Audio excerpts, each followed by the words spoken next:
Olá, eu sou Paulo Silva Pinto e este é o Poder 360 Entrevista. Estou aqui hoje com o ministro André Luiz de Almeida Mendonça, o advogado-geral da União. Ministro, seja bem-vindo ao Poder 360. Obrigado, Paulo. Um prazer e uma honra estar aqui com vocês, em especial pelo profissionalismo com que vocês cobrem política e economia. Muito obrigado. Bom, começando a entrevista então, eu queria saber o seguinte: a ampliação da área de recuperação de ativos que a AGU está promovendo vai trazer mais recursos para a União? A ideia é essa. Essa área foi criada em 2009. O senhor estava lá? Eu fui o idealizador e criador dessa área. Ela não sofreu nenhum incremento desde 2009. Nós tivemos, por exemplo, mais de 10 mil ações ajuizadas por esse grupo. O que acontece? Com o passar do tempo, você perde a capacidade de novos ajuizamentos, porque você vai ter que cuidar das ações que já foram propostas. Então, nós fizemos basicamente duas medidas iniciais. Primeiro, nós criamos um grupo específico que vai cuidar da propositura das ações de improbidade relativas às alavancagens investigativas que foram trazidas pelos acordos de leniência. Então, a título de exemplo, caso Odebrecht, mais de 170 empresas e 130 agentes públicos. Caso Andrade Gutierrez, mais de 200 entre empresas e pessoas físicas, mais de 200 também. Dentro de um universo de fatos gigante, Odebrecht, por exemplo, o relatório de atos lesivos dela, mais de 1000 páginas. Então, nós precisamos fazer a gestão dessa informação. A partir da gestão da informação, começar a propor as ações. Nem a Operação Lava Jato começou a propor essas ações ainda. Para vocês terem uma ideia da dimensão, da dificuldade de fazer toda essa gestão de informação. Mas nós já iniciamos esse trabalho, esperamos que a partir do segundo semestre as primeiras ações sejam promovidas. Além disso, fizemos uma reformulação do grupo. Hoje é possível, como você trabalha muito em sistemas eletrônicos, não em autos físicos, aquela burocracia de ler volumes e volumes em papel, você consegue trabalhar à distância. Então, nós redimensionamos o grupo, ele vai ter o aumento mais de 100% da sua capacidade nos próximos 2 anos e, ao mesmo tempo, nós demos uma mobilidade maior a esse grupo. Não necessariamente alguém que trabalha numa cidade vai atuar nos processos daquela cidade só, vai atuar nos processos de toda uma região em função da própria informatização da justiça. Remotamente, e aí viaja só no caso de uma audiência ou algo assim. Exatamente, faz uma viagem pontual, até se for uma viagem onde tem alguém lá para atender na audiência especificamente, sequer esse deslocamento vai ser necessário. Então é economia de recurso interno, mas ao mesmo tempo uma amplitude de atuação para a recuperação de valores procedentes de corrupção. E enfatizando também que estamos trazendo mais 20 colegas, cerca de 20 colegas que estavam no consultivo, principalmente para atuar na questão dos acordos de leniência. Os melhores indicadores que nós temos no Brasil de recuperação de valores em casos de corrupção provêm dos acordos de leniência. Através de uma ação judicial, em média, nós recuperamos entre 13% e 15%. Num acordo de leniência, nós passamos para mais de 70% de recuperação. Ainda que no acordo a União abra mão de recuperar uma parte do que seria devido de outra maneira. Há cerca de 8 anos eu tenho dito, nós só vamos incrementar os valores de recuperação de ativos através de resoluções negociadas. É curioso, é melhor abrir mão de 10, 20, 30% do que dizer, eu não abro mão de nada, vou ficar 10, 15 anos na justiça e ao final o que eu encontro é uma ausência total de bens para responder por aquela cobrança. Então, abrindo mão de algo, nós vamos conseguir muito mais. Para que vocês tenham uma ideia, nos Estados Unidos, mais de 95% dos casos são resolvidos negociando-se valores, negociando-se um direito sancionatório do Estado. Então, é preferível você ter uma atuação onde o outro se insira e se veja parte, da resolução do problema, você tem novos agentes públicos denunciados, você tem melhores índices de recuperação de valores e você tem ainda o compromisso das empresas em relação a um programa de integridade. Ou seja, durante todo o período da execução do contrato, do acordo de leniência, a empresa ela vai ficar sujeita à fiscalização e auditoria por parte da CGU, o que não acontecia sem o acordo, porque a CGU ela não pode auditar uma empresa privada, ela audita o poder executivo, mas ela não pode ir a uma empresa privada, ver sua contabilidade, como que está seu sistema de prevenção de ilícitos. Com o acordo de leniência, isso se torna também possível. Ministro, o senhor, como advogado-geral da União, é quem vai ao STF defender, pessoalmente, a sua pessoa vai lá defender as causas da União. Quais são as principais causas em discussão atualmente no STF, nesse ano? O que vai se destacar? Nós tivemos esse mês causas muito importantes na área de saúde. O Supremo ainda não concluiu todo o julgamento da chamada pauta da saúde, mas todo o direcionamento de votos nos processos que já foram julgados ainda esse mês de maio nos fazem ter uma segurança muito grande de que o Supremo está adotando uma postura que vai trazer segurança para o sistema de saúde. Quando eu digo segurança, viabilizar equidade no sistema e viabilizar a sua universalidade, respeitando-se também essa igualdade entre todos. Ele demanda atuações responsáveis pelas autoridades públicas, por exemplo, que a Anvisa e a Conitec, que é um organismo interno que faz a análise se um medicamento pode ou não ingressar no SUS, elas vão ter que cumprir seus prazos. Esses prazos não são prazos muito estendidos, são prazos razoáveis que a legislação estabelece e que somente em casos excepcionais, onde o próprio poder público se torna omisso no cumprimento desses prazos, é que se poderia ter uma medida extrema de suplementação de uma definição da própria autoridade de saúde. Então, a gente acredita que vai haver uma redução significativa da judicialização, que o sistema vai aos poucos entrar numa normalidade. Segundo a pauta que eu considero muito relevante, já se iniciou o julgamento, mas não se concluiu, trata da questão da constitucionalidade da Lei de Responsabilidade Fiscal. Um dos temas mais polêmicos dessa decisão, desse julgamento que o Supremo vai trazer à baila, a público, a partir dos votos dos seus ministros, diz respeito à possibilidade excepcional de redução de vencimentos de servidores públicos em momentos de crise.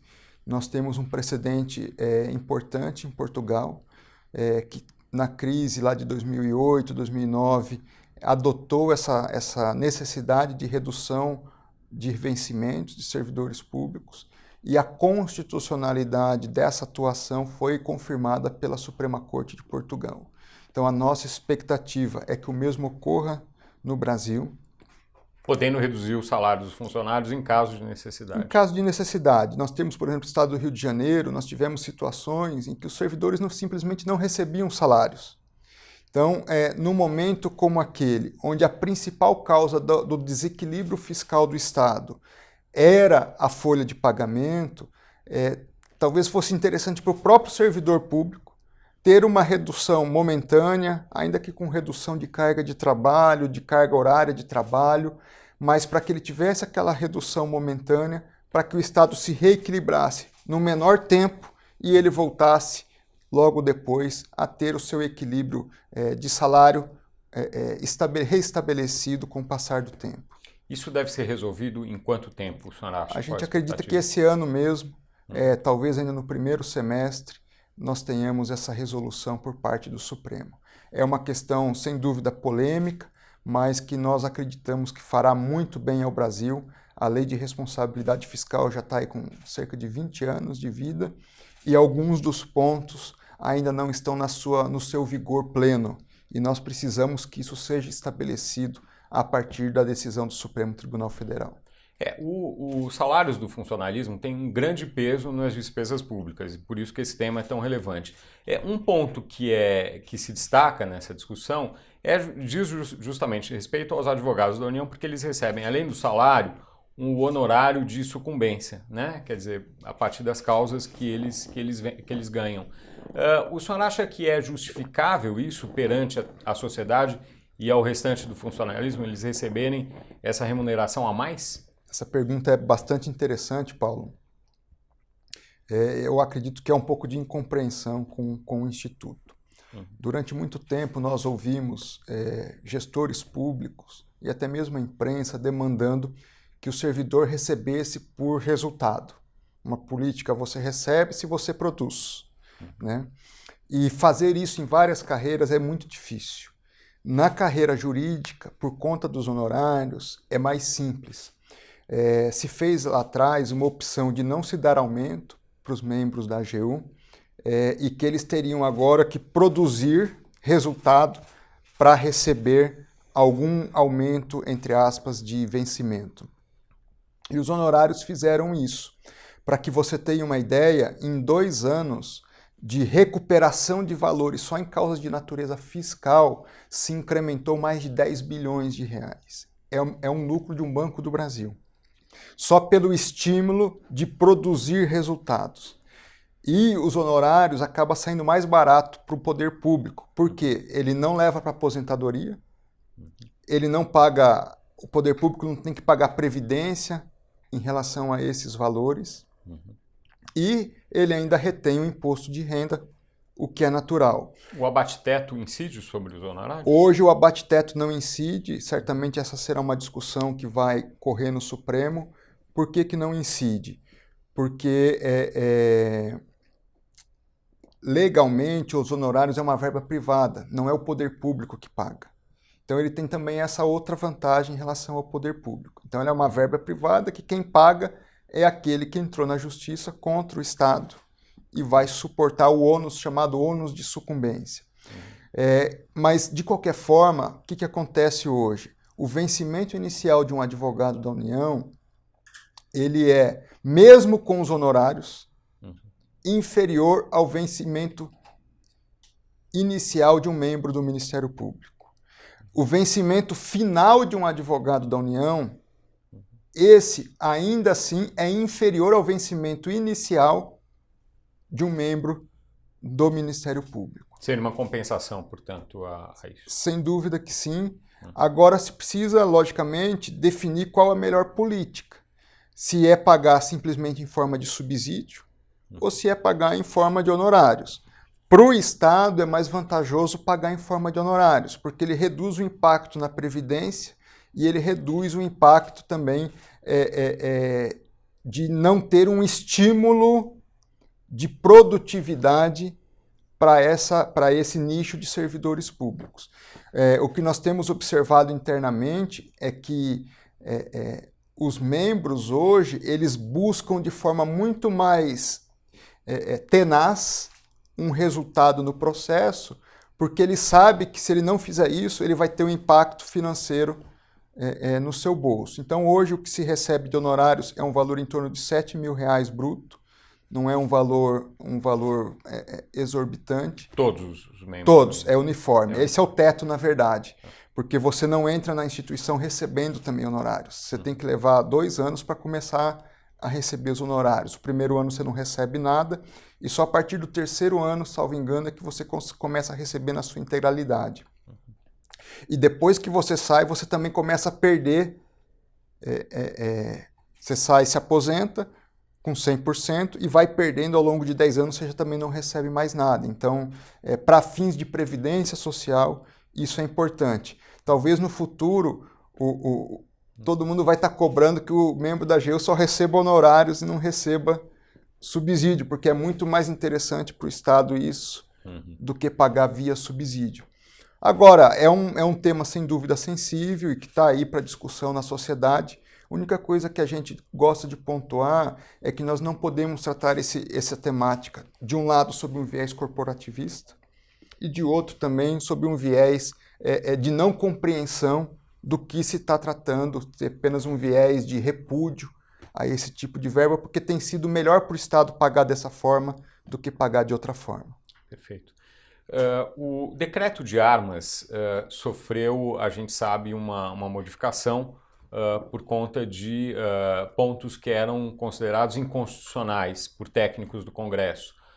Por que houve essa modificação? Vocês já tinham notado essas inconstitucionalidades ou não? Não, houve uma análise inicial coordenada pela Casa Civil, junto com o Ministério da Justiça e o Ministério da Defesa.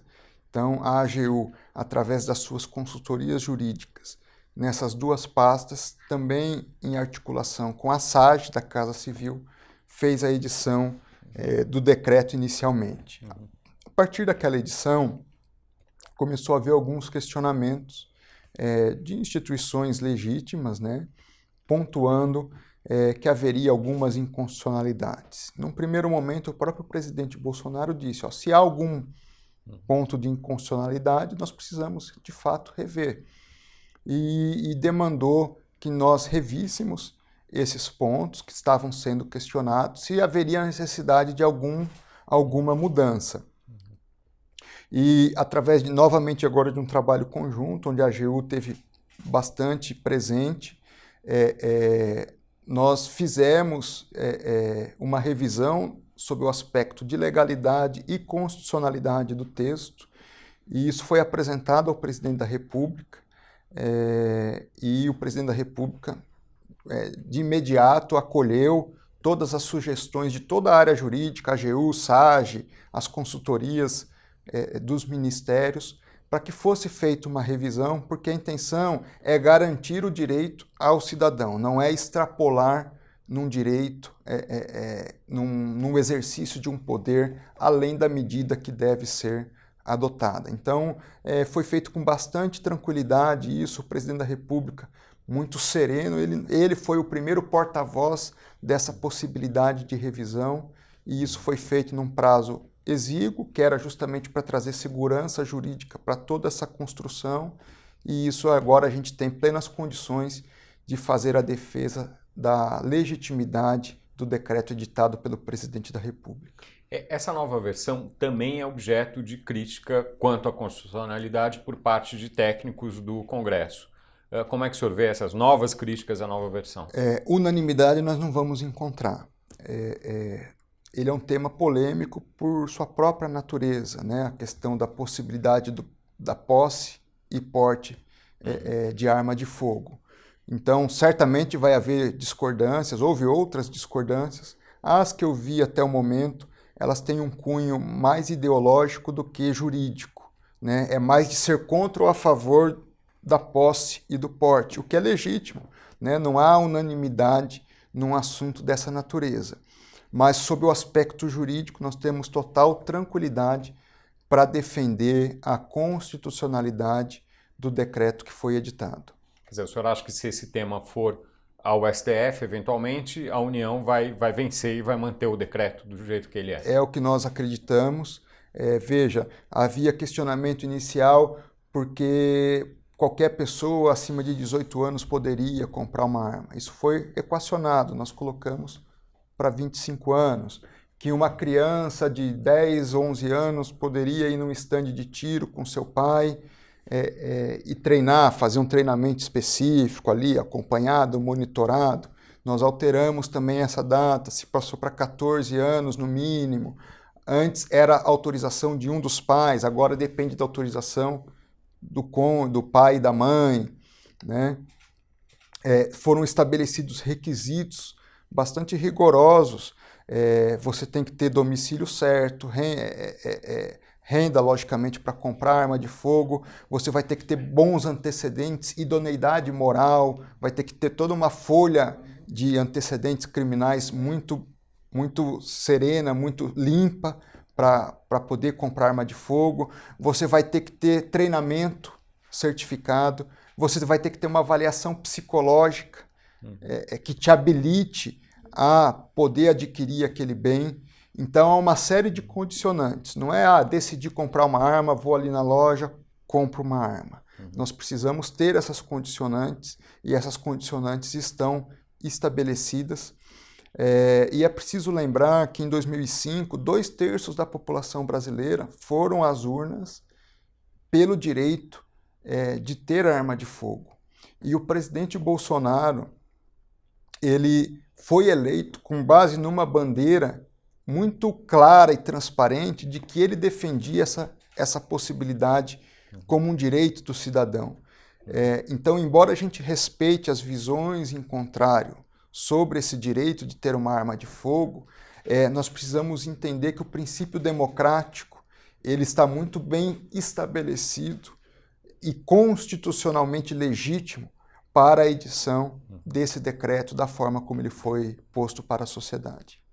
Ministro, a medida provisória da liberdade econômica que foi enviada pelo governo ao Congresso, ela também é objeto de críticas quanto à constitucionalidade. Alguns advogados acham que se mistura ali, que se entra em áreas que são de estados e municípios na concessão de licenças e que a União não poderia fazer isso.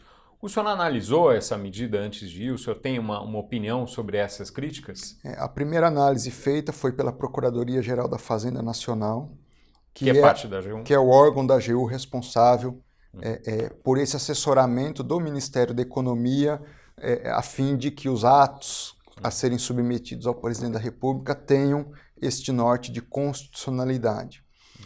Nós precisamos entender que nós vivemos numa federação. E a União, quando legisla, ela não legisla só a legislação federal, ela também legisla a lei de âmbito nacional. Né? Então, o Congresso Nacional, como o próprio nome diz, não é só um congresso da federação, do ente federal, é um congresso de toda a nação. E, logicamente, dentro do poder constitucional de editar leis, e no caso do presidente da República, medidas provisórias, vão haver tratativas que impactam toda a nação, e é legítimo que o faça. Preocupados com isso, nós iniciamos com a Fiesp um projeto, e no próximo mês nós devemos ter um grande congresso em São Paulo para tratar da lei da liberdade econômica, né, da medida provisória que trata da liberdade econômica. Vocês vão discutir eventualmente mudanças nesse texto? Nós vamos discutir todo o texto da medida provisória. Não mudanças, mas todo o texto. Agora, as mudanças, eventuais mudanças, o campo adequado para se trabalhar eventual mudança hoje é o próprio Congresso Nacional, né, com mudanças até de mérito, eventualmente. Não vejo ali uma questão de constitucionalidade a ser enfrentada, mas pode haver alguma mudança de mérito a partir do exercício legítimo do poder do Congresso Nacional. Entendo.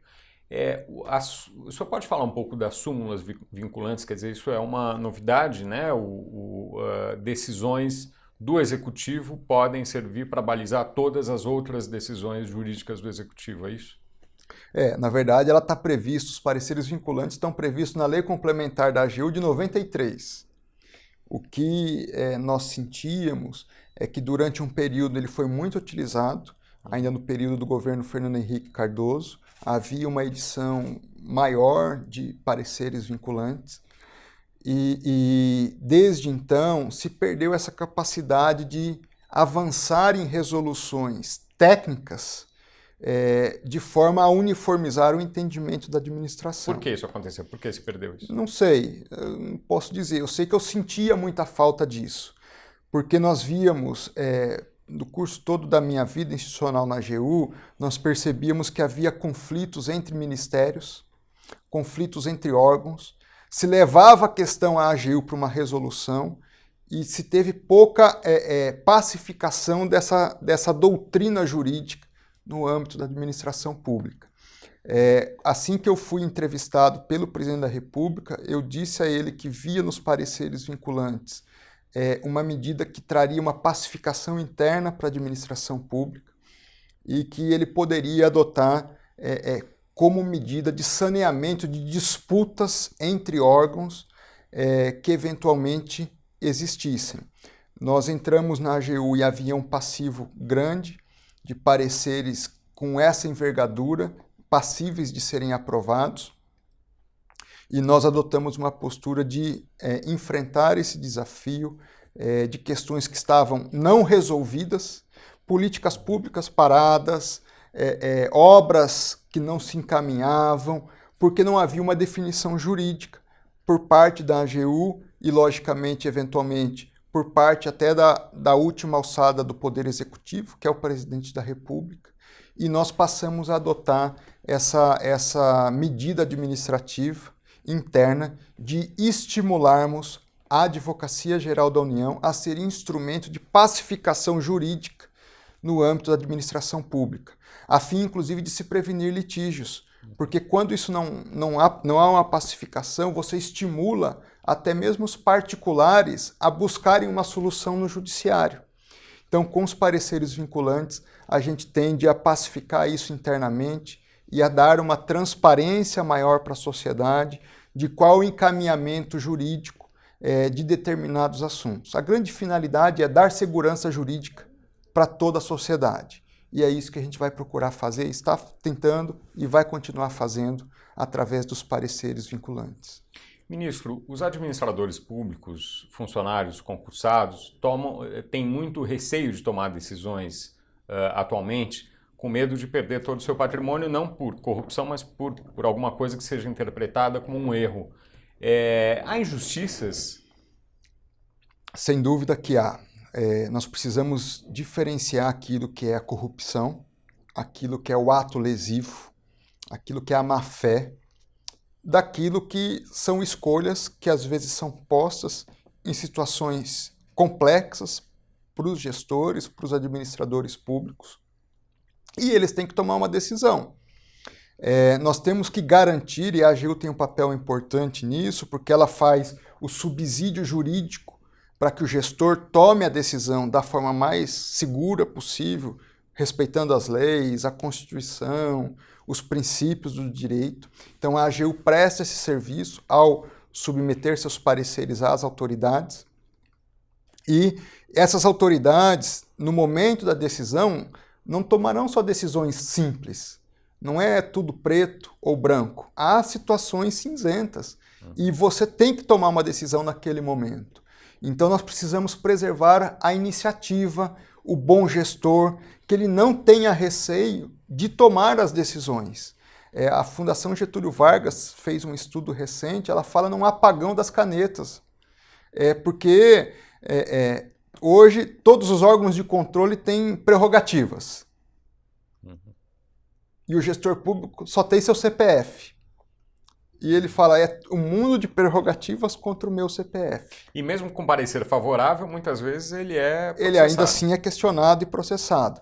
Então é isso, você às vezes adota uma postura que não vai agradar todo mundo. E no Brasil há uma política de ultrajudicialização de tudo. Você pode judicializar tudo e se judicializa nada acontece com quem não é tão responsável nesse processo de judicialização. Então nós precisamos garantir a segurança para o gestor público, para o bom gestor público, para que ele tome as decisões. A Lei de Introdução ao Direito Brasileiro, que foi editada no ano passado, ela traz um avanço importante de que você vai só poder responsabilizar o gestor por erro grosseiro ou má-fé. Então você precisa demonstrar agora, os órgãos de controle vão precisar demonstrar erro grosseiro ou má-fé para que possam responsabilizar um gestor público. Então a gente vai trabalhar aí num avanço de separação, aquilo que é ilícito daquilo que é discricionário, está na esfera de decisão do gestor e do administrador público. Ministro, muito obrigado pela sua presença, por essa entrevista que chega ao fim. Muito obrigado pela sua presença no Poder 360 Entrevista. Paulo, eu agradeço a atenção, a profundidade com que você trouxe os assuntos e ao telespectador e aquele que assina o Poder 360 pela paciência de nos ouvir, de acompanhar a nossa conversa.